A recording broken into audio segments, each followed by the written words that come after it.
Buntis daw si Mika de la Cruz, kaya nagpakasal. Totoo kaya ito? Kung bago ka pa lamang sa aking YouTube channel, don't forget to subscribe. Once again, this is Boy Sausaw, ang sausawero sa issue ng iba. So, ano pang hinihintay natin? Let's go! How true na buntis umano si Mika de la Cruz, kaya raw ito nagpakasal kay Nash Aguas. Samantala, mga netizens, di pa tapos ang pangintriga. Inuuro si Alexa Ilacad dahil sa biglaang pagpapakasal daw ng couple. Yes. Grabe, madaming kumakalat talaga na chismis, no? Basta ganito nangyari, nabibigla. May chismis at may chismis talagang lalabas. Pero gaano ba talaga katotoo na buntis si Mika de la Cruz? Eto na nga, muling nag-trending ngayon sa social media ang controversial na interview ni Boy Abunda kay Alexa Ilacad noong 2019. Pati yung kay Alexa, lumabas yung issue nilang dalawa. Tapos na silang dalawa, di ba? So, ano nga bang nangyari noon? Matapos magulantang ang marami, lalo na ang mga barang 90s at mga nakasubaybay sa Going Bulilit, matapos maglabasan ng photos at videos ng kasal ni Cavite City Councilor Nash Aguas at Mika de la Cruz.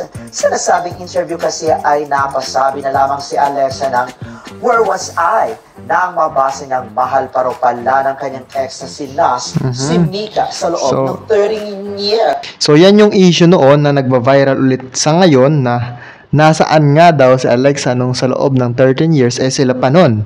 Tapos sasabihin ni Nash na mahal niya pa si Mika. So, ganito ang nangyari nun. Sabi pa ni Alexa, sa loob raw ng 13 taon, nakasakay raw ang 4 hanggang 5 taon nilang mutual understanding ni Nash. Sa ngayon, wala pa namang pahayag si Alexa na masayang-masaya sa piling ni Katie Estrada. Ilang netizen naman ang sumobra sa pagiging OA. OA. Yan, mga netizens na nagko-comment at nagsasabi na buntis, eto na yun, OA daw kayo. Bakit? Panoorin nyo. At sinabing kaya raw pinakasalan ni Nash si Mika ay dahil may baby bump na raw ito.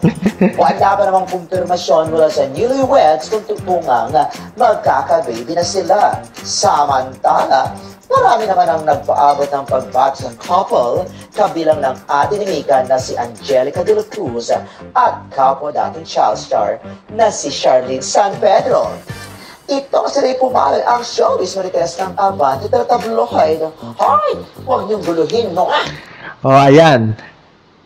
Sabi lang doon sa balita, wala pa namang confirmation na buntis itong si Mika de la Cruz. At alam niyo ba, nasabi nung kapatid niya na si Angelica de la Cruz, hinihiling lang naman niya na magkaroon ng babaeng baby kasi wala pa daw babaeng baby sa kanilang family. So, yun lang naman yung issue ng dalawa at maraming netizens ang nagsasabi kaya nagpakasal itong dalawa is dahil nga buntis.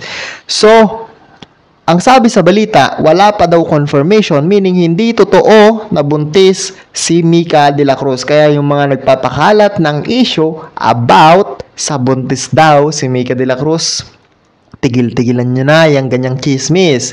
Dahil nakakasira lang kayo sa ating newlywed. Masaya na sila kung anong meron sila. Huwag na sana natin silang bigyan pa ng problema. So, yun lang for today's video. Once again, this is Boy Sausaw, ang sausawero sa issue ng iba.